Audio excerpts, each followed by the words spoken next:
Welcome friends, in this lesson I'm going to look at the count if function in Microsoft Excel.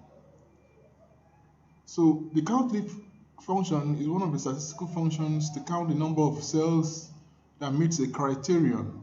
For example, to count the number of times a particular city appears in a customer list. In the simplest form, count if says count if where do you want to look, where do you want to look for. For example, you can have this as the formula is shown here.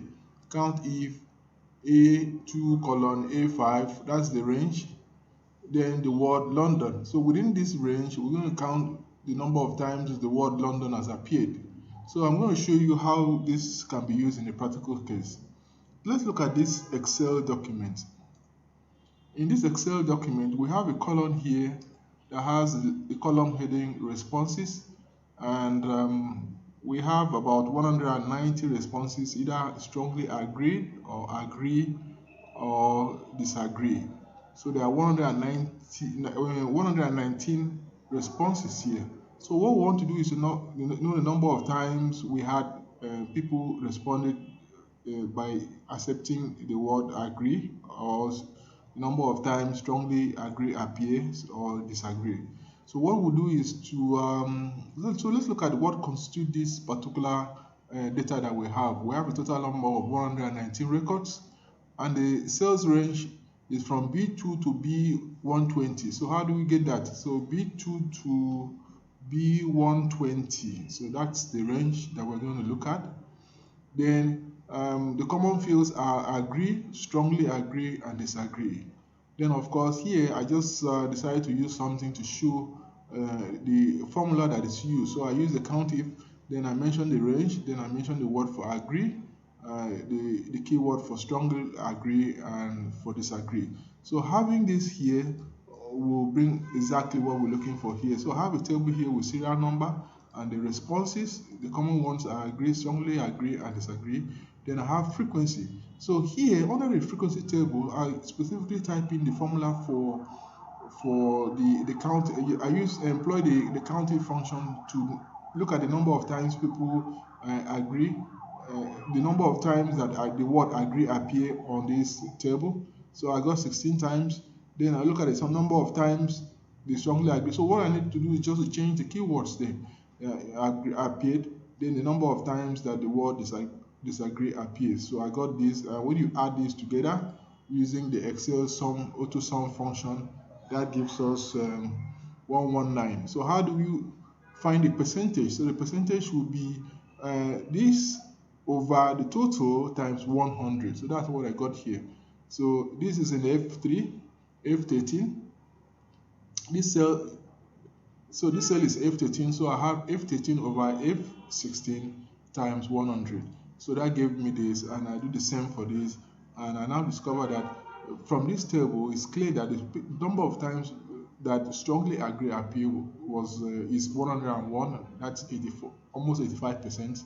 Then so 85% responded by accepting the word respondent.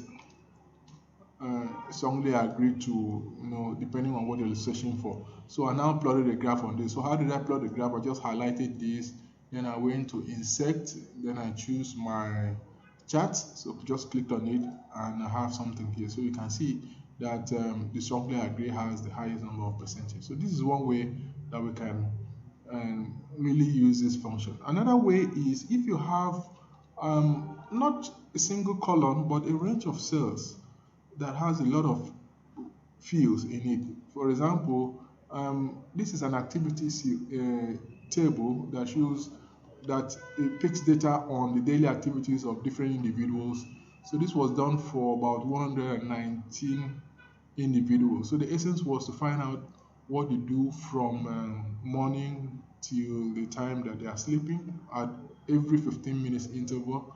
So what I did was under the column heading I specify 1 to 100 and 1 to 96.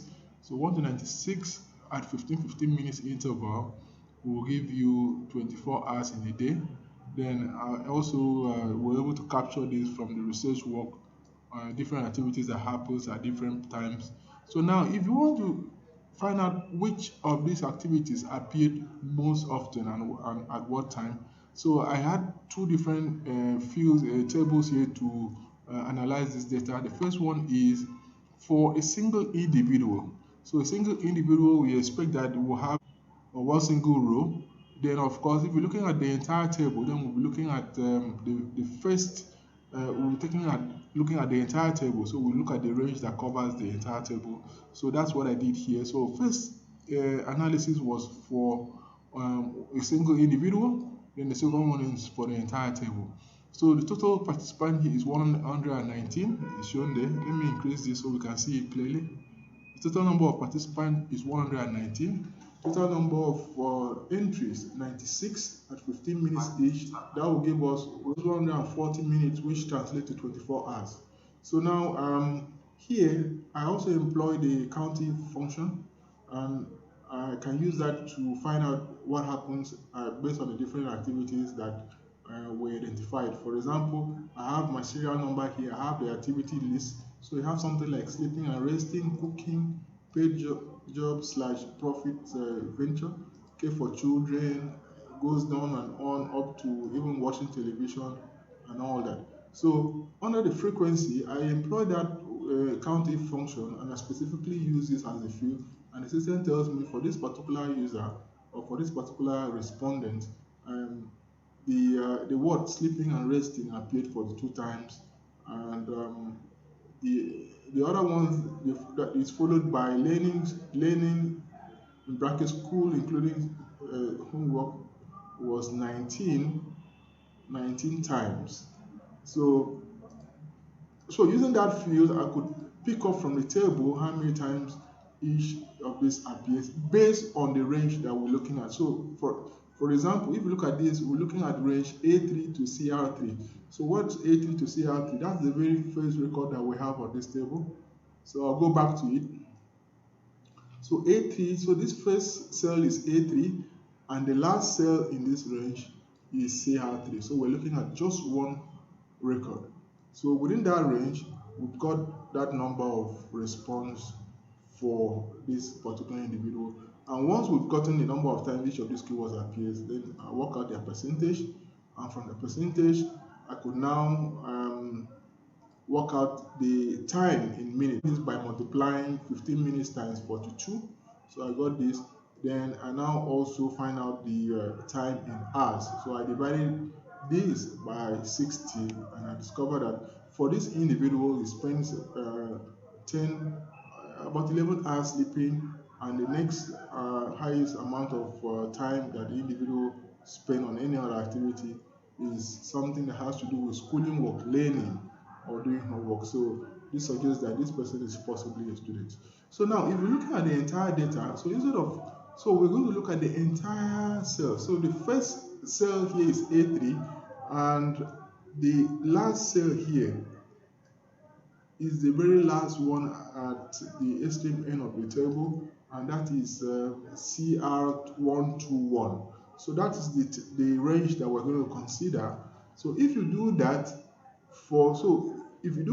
you will now see that the total number of times that sleeping and resting appeared for 111 respondents was 4,884. So what has changed? The range of cells have changed, but the keywords for search remains the same using the COUNTIF function. Then the timing, what I did was to multiply the frequency times 15 minutes, I got that. Then time in hours, I multiply the total time I got in minutes times 15 times, I divided the total time I got for the time in interval in 15 minutes by 60 to have my time in hours.